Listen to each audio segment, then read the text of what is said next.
ألم نشرح لك صدرك. It is narrated from this verse that two angels opened the heart of the Holy Prophet sallallahu alaihi wasallam and cut away some flesh and cleaned then closed it. So what is true about this narration? The chapter translate into Arabic first.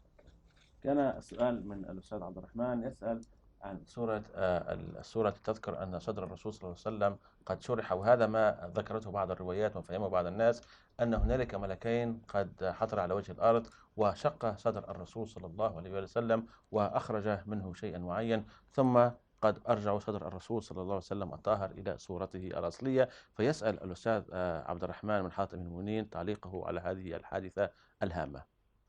that verse which says Alam Nashrah Laka Sadraka, he says that it is generally mentioned that two angels. First read that verse. This is what we want you to do. I don't understand that. And read the translation as well. Yeah.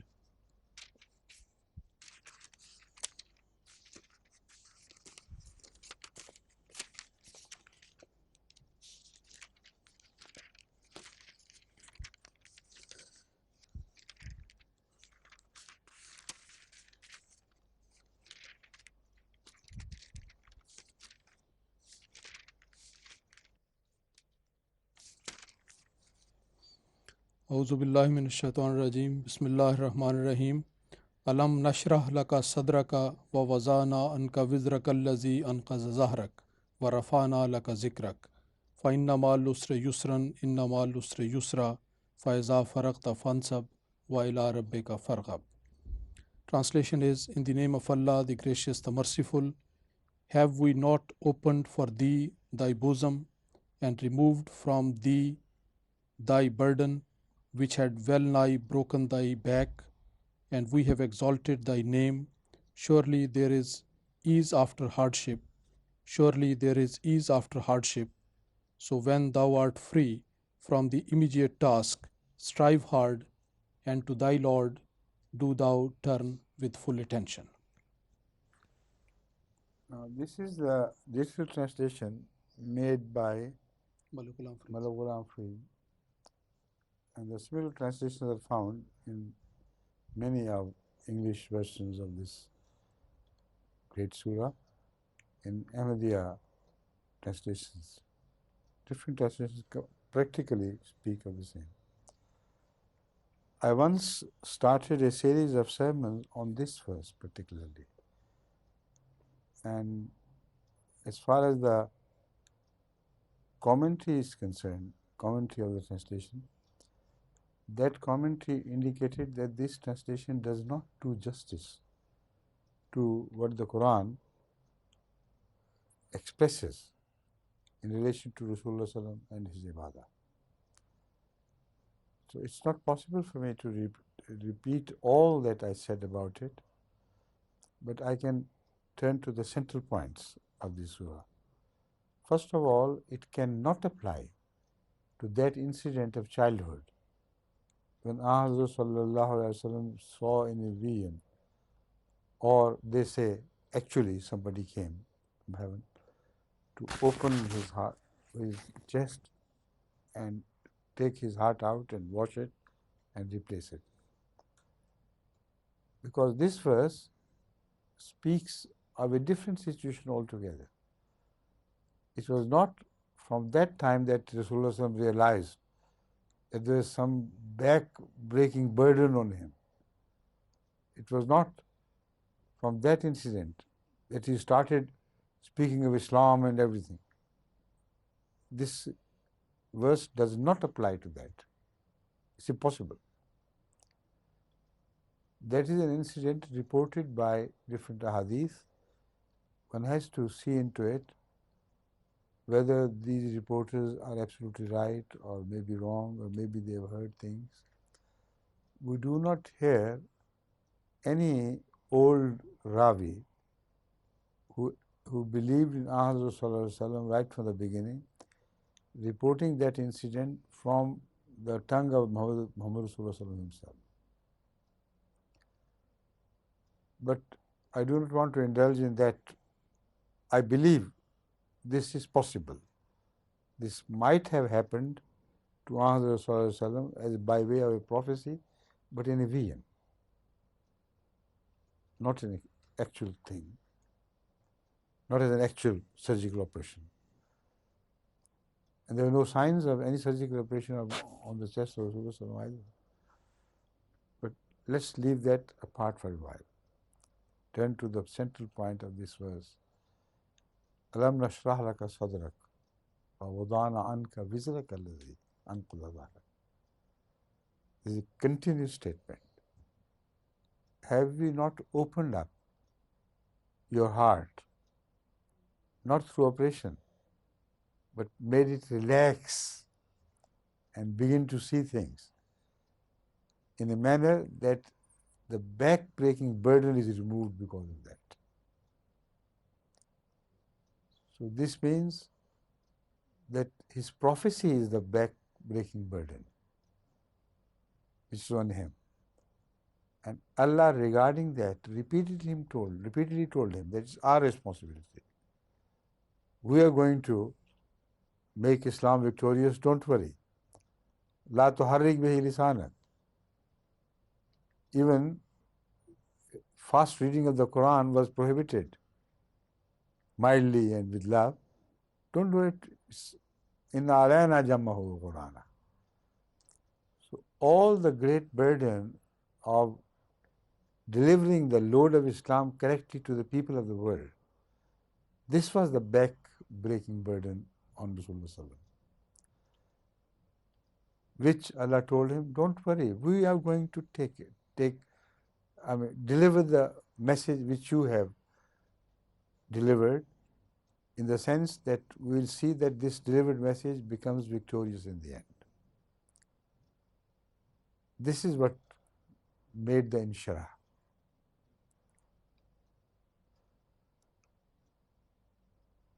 Now, Alam nashrah laka sadrak wa wada'na anka wizraka alladhi anqadha dhahrak wa rafa'na laka zikrak.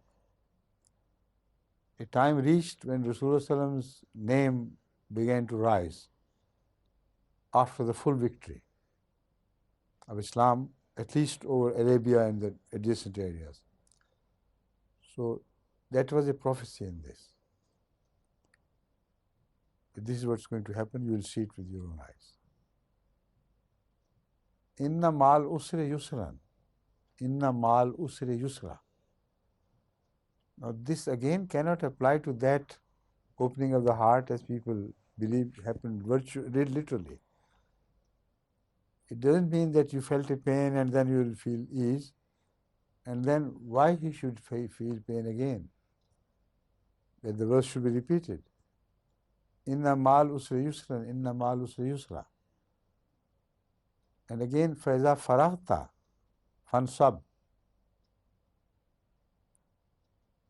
How does it tally with this statement?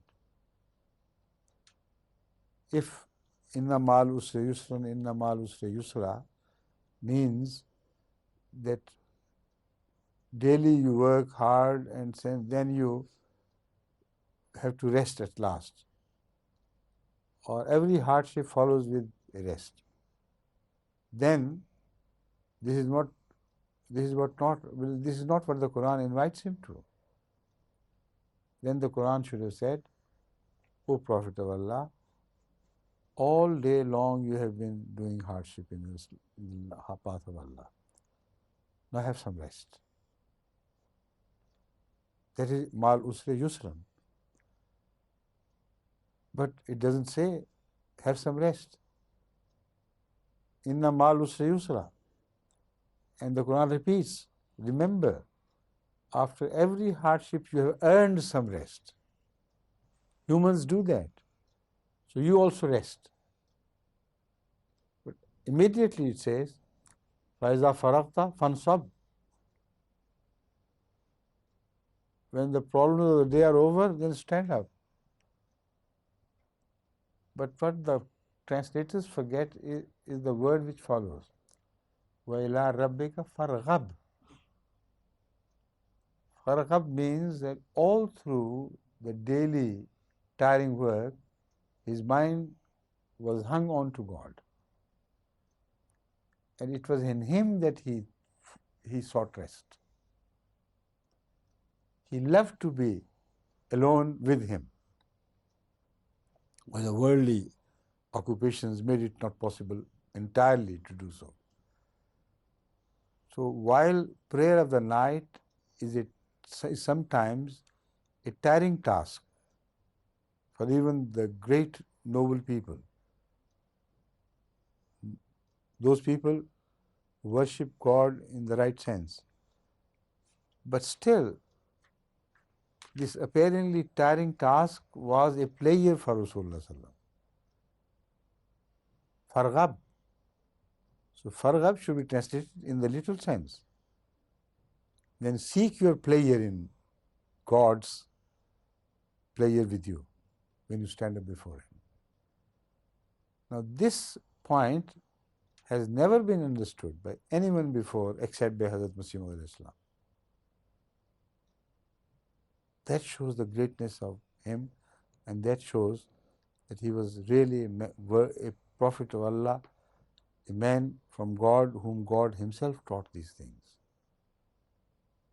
You know, in his tafsir about the daily prayer, he tells a fantastic thing which others do not tell us, like he did.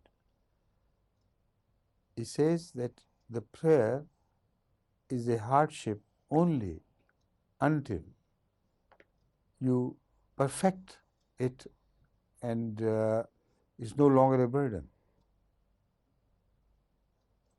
So some old great Muslim scholars have also said this much, that the prayer, as long as it demands effort, is a burden and it is a must. But when you are relieved of this burden, then it's no longer a burden. Then should you leave the prayer because it's not necessary?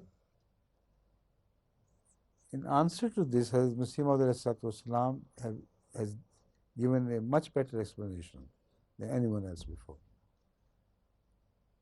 He says, why should you leave it when your heart is attached to it?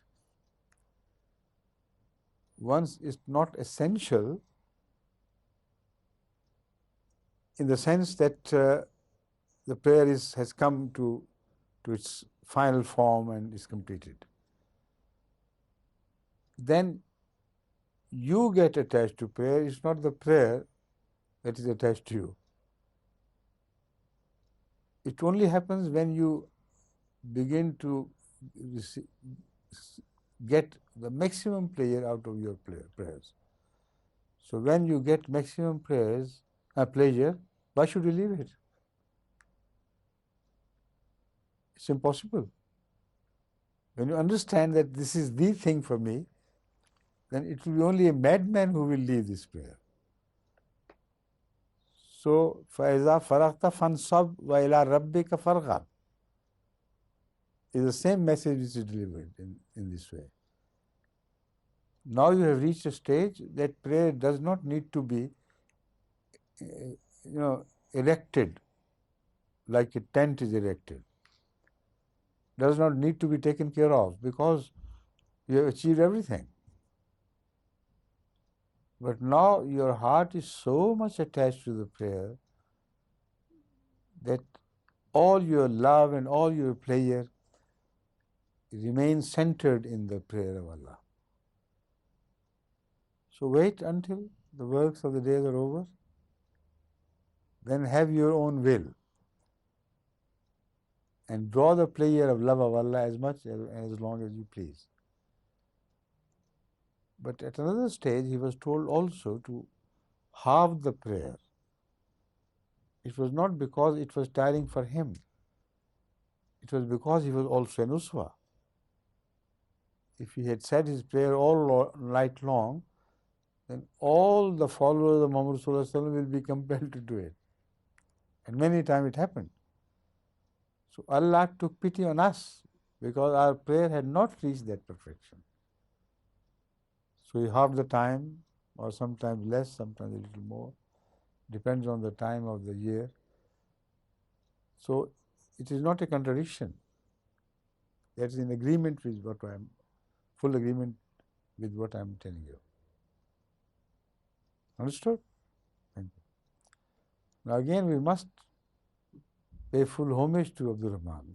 Always thinks of most wonderful things, and although sometimes I do not answer what agitates his mind, but he gives me an occasion to say things which should have agitated his mind. Right? في نهاية حديثه يشكر حضرة أمير المؤمنين الأخ عبد الرحمن أنه دائما يعطينا الفرصة لإلقاء الأضواء على نقاط هامة من القرآن الكريم، ويقول حضرة أمير المؤمنين: ربما في مواضع مختلفة لا ألبي تلك الأسئلة الخفية المبنية على سؤاله، ولكن يعطيني الفرصة كي ألقي أضواء كثيرة حول آيات مختلفة. وفي بداية إجابته يقول حضرة أمير المؤمنين أن هذه الترجمة لملك غلام فريد، أنا ربما أريد أن أضيف عليها كثير من النقاط، وخصوصا يقول حضرة أمير المؤمنين أنني بدأت منذ فترة سلسلة لخطب حول هذه الآية وحول هذا الموضوع، ونرى أن التراجم لا تعطي حق ما نسب للرسول صلى الله عليه وآله وسلم في القرآن الكريم مثل هذه الآية. يبدو أنهم يمرون بها في كثير من المواضع مر الكرام.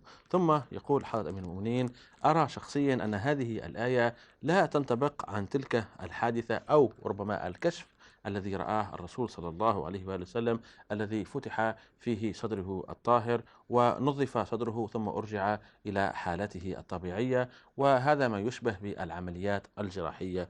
يقول حضرة أمير المؤمنين: يستحيل أن تنطبق هذه الآية على هذه الحادثة أو على هذا الكشف.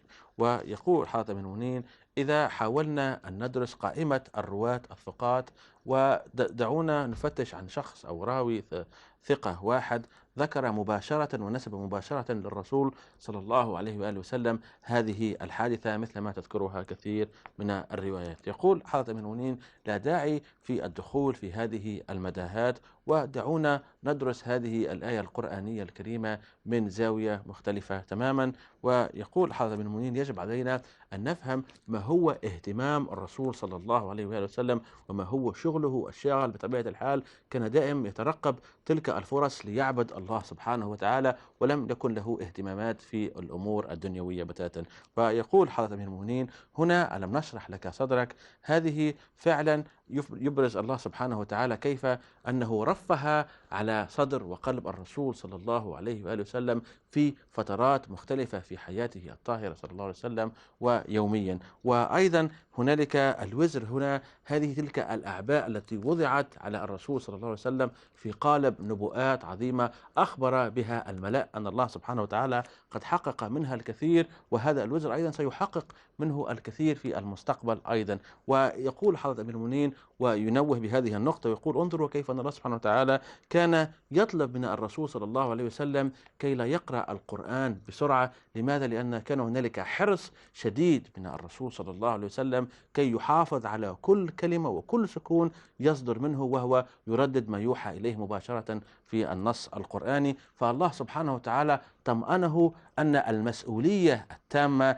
على جمع هذا القرآن وبيانه هذه راجعة لله سبحانه وتعالى، فلا تحزن كثيرا على هذه الناحية. ويؤكد حضرة أمير المؤمنين ويقول: هذه هي الخلفية التي يجب أن يفهمها المرء كي تصبح هذه الصورة واضحة، صورة يعني هذه النقاط مثل شرح الصدر والوزر وغيره. يقول حضرة أمير المؤمنين: ثم هذه الآية أيضا هي الأخرى تذكر: ورفعنا لك ذكرك. أي الرسول صلى الله عليه وآله وسلم كان في البداية شخص في مكة المكرمة لم تكن له تلك الشهرة وتلك السمعة كاملة، وانظر كيف الله سبحانه وتعالى قد رفع ذكره وأصبح على كل لسان ويذكر في معظم المواقع بالخير وأصبح مشهورا ومعروفا، وهذا أيضا ما تشير إليه هذه الآية.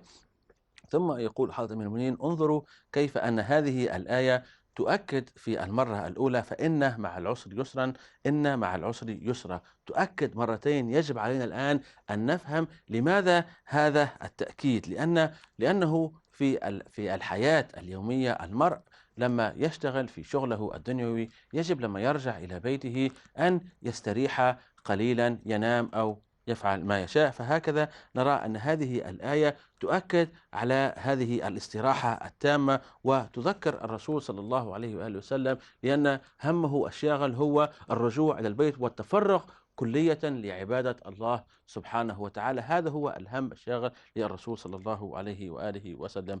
ويقول حضرة أمير المؤمنين: يبدو أن هنالك كثير من المفسرون قد في الحقيقة لم يعطوا حق القسط الأخير من هذه الآية: وإلى ربك فارغب. فالمقصود يقول أنه يجب على الرسول صلى الله عليه وسلم أن يعتزل من أمور الدنيا ويرغب لعبادة الله سبحانه وتعالى فقط. يقول حضرة أمير المؤمنين أن هذه الرغبة في الحقيقة هي تلك اللذة الحقيقية التي يجدها المرء في عبادة الله سبحانه وتعالى. وهذه النقطة الهامة هي النقطة الوحيدة التي توصل إليها بفضل الله ومساعدته حضرة الإمام المهدي عليه السلام، إذ قال عن الصلوات الخمسة التي يؤديها المرء أن هذه الصلوات تكون في بداية الأمر مثل تلك الصعوبة أو مثل تلك الأعباء التي يحملها الإنسان، إلى درجة أن يتقن المرء تلك الصلاة ويصبح يتلذذ بها، أو يصل درجة الكمال في أدائه لصلواته ويصبح يتلذذ بها كلية. والعلماء أيضا فسروا هذه النقطة لكن من زاوية تختلف تماما، وقالوا أن الصلاة تكون مثل الثقل وواجب على المرء ويصعب عليه في كثير من الأحيان تأديتها بأحسن صورة. لكن حضرة أحمد عليه السلام قد فسر هذا من زاوية أخرى وأفضى عليها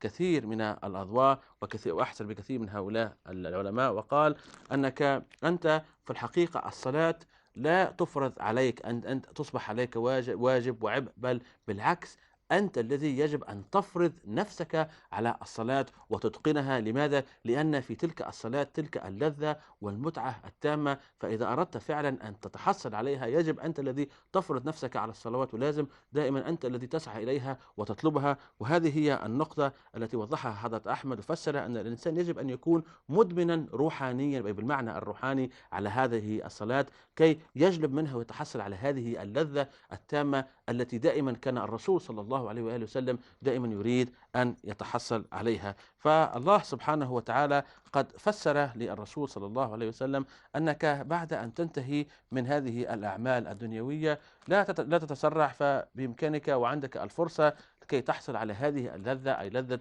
عبادة الله سبحانه وتعالى. والنقطة الهامة هنا يبدو أن الله سبحانه وتعالى أحس بهذه الرغبة القوية والشديدة من الرسول صلى الله عليه وسلم، وهو في النهار يتعاطى الأمور الدنيوية، أنه يريد في تلك الرغبة أن يعبد الله سبحانه وتعالى، فبين له الله سبحانه وتعالى: ستعطى لك الفرصة يعني كي تستريح ماديا، وأيضا تعطى لك تلك الفرصة كي تصل إلى تلك اللذة الروحانية التي يعني تعودت عليها، فلا تتسرع، نصيبك سيأتيك إن شاء الله بسرعة. فهكذا يقول حضرة أمير المؤمنين أننا نرى أن الله سبحانه وتعالى قد طلب في مواقع مختلفة من الرسول صلى الله عليه وسلم أن يقلل من بعض النوافل. يجب أن نفهم هذه النقطة. لماذا؟ لأن الرسول صلى الله عليه وسلم قد بلغ ذروة الكمال في صلاته وفي عبادته وفي تنسكه، فنحن كي نأخذ الرسول صلى الله عليه وسلم قدوة لنا ونموذج حي نتبعه، رأى الله سبحانه وتعالى وأحس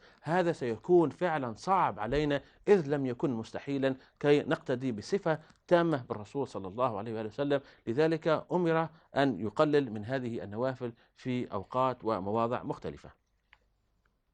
Hazrat Masih has discussed this issue in relation to an observation made by a great Muslim saint, which was presented to him, or he read it himself and then commented on it once in the mosque. Originally what he said was that reward of a prayer or any good which you do for the sake of Allah is only essential for God to pay you as long you suffer for that something. When there is no suffering, there is no reward. Now this surprised those who heard it, because he later on said that in namaz also we may reach a stage where it is no suffering at all. So the reward finishes. See, this was very surprising. So the person, someone asked, if the reward finishes, then why should we say prayer? In response to this, he said that the reward finishes because it has become easy. But you do it then for the sake of Allah. And your pleasure in doing it becomes your reward. Now, this was the whole incident which Mr. Sallallahu quoted and further analyzed it and explained it with relation to Ahadullah Sallallahu Alaihi Wasallam. This will give you the whole background of what I have said. Reward finishes. There is no reward for anything you do leisurely. You eat, you run about, you do exercise, and as long as it is difficult for you, you go on doing it with an effort. But when it becomes easy, you do not stop it. You run, say 10 miles a day. In the beginning, it may be very difficult. But when you reach perfection and it becomes easy, why should you leave it? That is the time to continue it and with it and enjoy it. So that was the essence of what that great Muslim scholar said, which was further developed by Masih Maud al-Islam. يقول حضرة الأمير المؤمنين أن حضرة الإمام المهدي عليه السلام قد فسر هذه النقاط بناء على ما ذكر له من أحد أولياء الله سبحانه وتعالى، الذي فسر أن المكافأة يتحصل عليها المرء من الله سبحانه وتعالى لما يشقى ويتعب، فهكذا يجازيه الله سبحانه وتعالى. ويبدو أن بعض الناس قد أساءوا فهم ما قاله هذا الولي الصالح، وفعلا نرى أن اللذة تحصل في الصلاة لما يؤدي الإنسان الصلاة أو غيرها من الأمور الصالحة. فلما يصل الإنسان بهذا العمل الخيري إلى ذروته وإلى كماله، هكذا يتحصل على جزائه مباشرة وهو يقوم بذلك العمل البناء الخيري. فاللذة الذي يستقطبها المرء ويحس بها من قيامه لذلك العمل، ذلك هو جزاءه. وأولئك الذين لهم باع في هذا المجال يفهموا هذه الأمور، إذ مفهوم اللذة أو مفهوم الجزاء يحصل مباشرة للإنسان في هذه الحياة الدنيا وهو يقوم بهذا العمل. فهكذا يفسر حضرة الأمير المؤمنين ويقول أن الإنسان فعلا يتلذذ كثيرا لما يشقى ويتعب للحصول على شهادة ما أو أمور أخرى دنيوية أو غيرها، فهذا الإنسان يحس بذلك المجهود الذي بذله وهو يقوم به، يحس بهذه اللذة. وضرب حضرة الأمير المؤمنين مثال الرياضي الذي يجري مثلا في يوميا 10 كيلومترات أو أكثر، فأول يوم له كي يجري 10 كيلومترات كان فعلا يعني فيه متاعب وشقاء كثير، ولكن بعد شهرين أو 3 يصبح إذا هذا الشخص الرياضي لا يجري تلك المسافة يحس بمشاق ويحس بمتاعب ويحس بآلام. فهكذا هذه لما يجري هذا الشخص أصبح يحس بلذة لا مثيل لها، وهذه اللذة لم تكن موجودة فيه في ذلك اليوم الأول الذي بدأ فيه هذه الجري، ولكن هذه اللذة أصبحت وليدة هذه الخبرة وهذه المداومة على عملية الجري وعملية الرياضة هذه. Perfect timing, huh? ما شاء الله. قد انتهى الوقت المحدد لهذا البرنامج. شكرا على حسن المتابعة، والسلام عليكم ورحمة الله وبركاته. السلام عليكم.